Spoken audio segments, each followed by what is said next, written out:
I need to tell you something, and I need you to actually stop and hear it. Not skim it, not half listen while you're thinking about something else. Actually hear it, that thing you're doing right now, pouring yourself out for everyone around you, shrinking yourself to keep the peace, bending over backwards so people will love you, stay with you, need you. It's not going to give you what you think it will. I'm Dorothy. I'm 72 years old, and I spent the better part of 5 decades believing that if I could just be needed enough, loved enough, chosen enough, I would finally feel okay. Finally feel like I belonged here. I was wrong, completely, exhaustingly wrong. So sit with me for a few minutes, because what took me most of a lifetime to learn, I'm going to try to hand to you right now. And maybe you won't lose as many years as I did. We all have a version of, I'll be happy when. For some people, it's the money or the promotion. I've heard that story. But not everyone chases titles. Some of us chase something quieter, something that looks, from the outside, like selflessness. My version was this: I'll be happy when my family is whole. I'll be happy when my kids don't need anything. I'll be happy when he finally sees how much I do. I'll be happy when someone just says thank you and means it. I said that my whole life, my whole damn life. And here's what's cruel about that version of the lie. People called it love. They praised me for it. Oh, Dorothy, she's so devoted. She gives so much. She never thinks of herself. I wore that like a medal. Didn't even realize it was a chain. Let me tell you something about where I came from, because none of this happens in a vacuum. I grew up in a house where love was conditional, not cruel. My parents weren't monsters, but affection was something you earned. You earned it by being good, by being quiet, by not being too much trouble, by making people comfortable. I learned early, maybe 7 or 8 years old, that the way to be safe was to be useful, be needed. If you're needed, people keep you around. If you're needed, you matter. If you're needed, you're safe. So that's what I did. I made myself indispensable to everyone in my life. I was the friend who showed up at 2 a.m. I was the wife who had dinner on the table and the house clean and the kids bathed and still asked, "Is there anything else you need?" I was the mother who never said I was tired, never said I was overwhelmed, never said I need something too, because what if they couldn't give it? What if asking was too much? What if needing things made me a burden? I gave and gave and gave because somewhere deep down, I believed that was the price of being loved. That love wasn't something you just received. It was something you had to continuously earn. By the time I was in my 40s, I was hollowed out.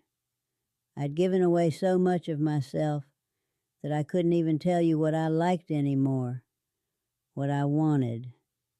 What brought me joy separate from what brought other people comfort. I had a full house and I had never been more alone. And here's the part that took me years to admit, the part I'm not proud of. I started keeping score. I told myself I wasn't. I told myself I gave freely, that I didn't expect anything back. But that was a lie I was telling myself to feel like a good person. Because underneath all that giving was a transaction I never said out loud. I'm doing all of this for you, so eventually you're going to make me feel like it was worth it. I was waiting to be rescued by the very people I was rescuing. Think about that. I was pouring myself into everyone around me, expecting them to fill me back up.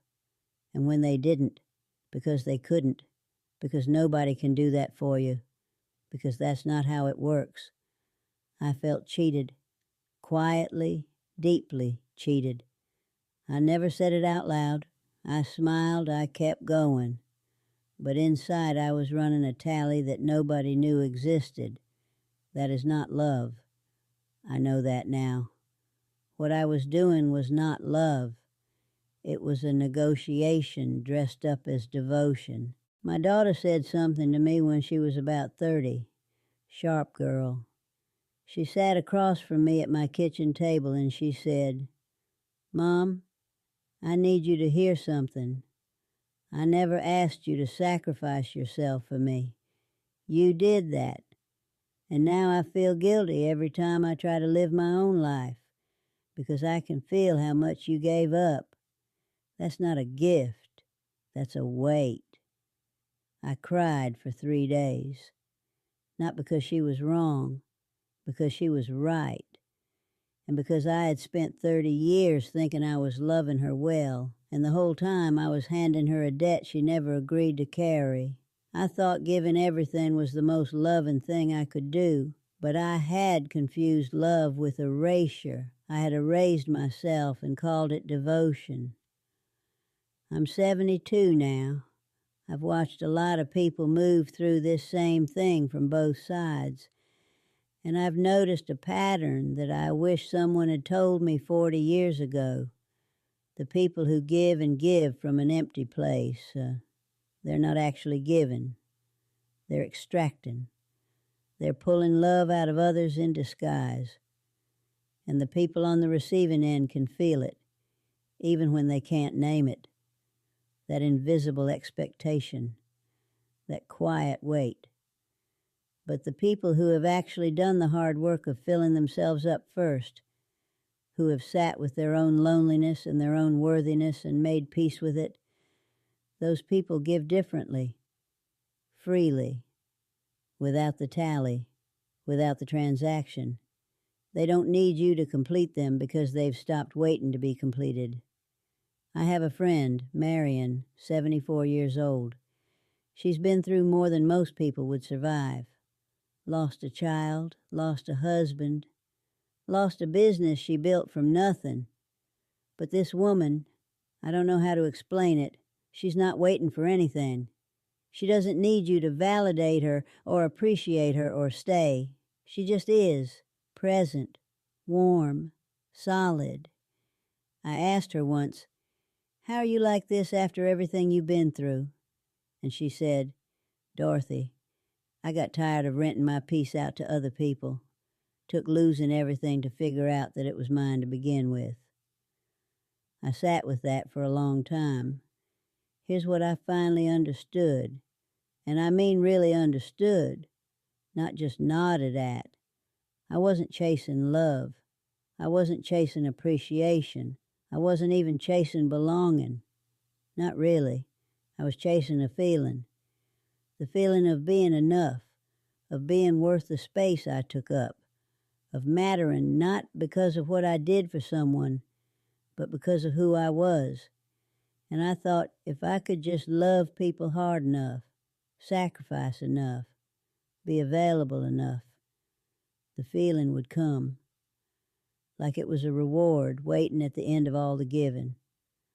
But that feeling, the feeling of being enough, you can't receive it from the outside. I don't care how many people love you. I don't care how many times someone says thank you. It doesn't land. It can't land. Because the hole it's supposed to fill is on the inside, and outside things fall right through it. That feeling of being enough, I could have given it to myself the entire time. I didn't need to earn it through sacrifice. I didn't need to deserve it through devotion. I just needed to decide that I was already worthy, that I already mattered, that my presence here didn't require a performance. I could have decided that at 25. I decided it at 68. That's 43 years I spent trying to earn something that was already mine. And the cruelest part of the whole thing, the running and the giving and the shrinking, it didn't even work. The people I sacrificed the most for didn't love me more for it. Some of them loved me less because they could sense the desperation underneath. Because need dressed up as generosity is still need, and need pushes people away. It doesn't draw them in. What draws people in is wholeness. What draws people in is someone who isn't asking you to complete them. I didn't know how to be that person. I'm still learning, honestly. At 72, still learning how to take up space without apologizing for it. Still learning how to receive without immediately trying to give something back. Still learning how to say I need this too without feeling like I'm asking for too much.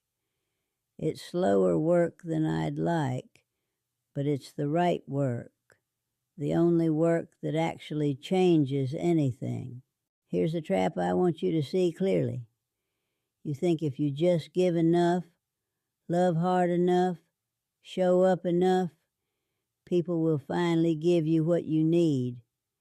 And maybe they will sometimes for a moment, but it won't stick. It won't fill you the way you hoped, because you'll wake up the next morning needing to earn it again. The finish line moves. You think you're almost there, almost loved enough, almost appreciated enough, almost seen enough, and then something shifts and you're back at the beginning, running again. I spent decades running toward a finish line that existed only in my fear. The fear doesn't leave when people love you better. The fear leaves when you decide you're okay whether they do or not. When you decide your worth isn't determined by how much you're needed. When you decide that you're allowed to exist even if you're not currently useful to someone. That's an inside job. No relationship can do it for you. No amount of appreciation, no perfect family, no finally earned gratitude. It's something you have to do yourself, in the quiet, usually when it's uncomfortable. I'll tell you what real freedom feels like. It's not being surrounded by people who love you. I have that now, and it's beautiful. But that's not where the freedom is. Real freedom is when you stop needing everyone to love you. When someone pulls away and you don't collapse. When you're not chosen for something and you don't spend 3 days wondering what's wrong with you.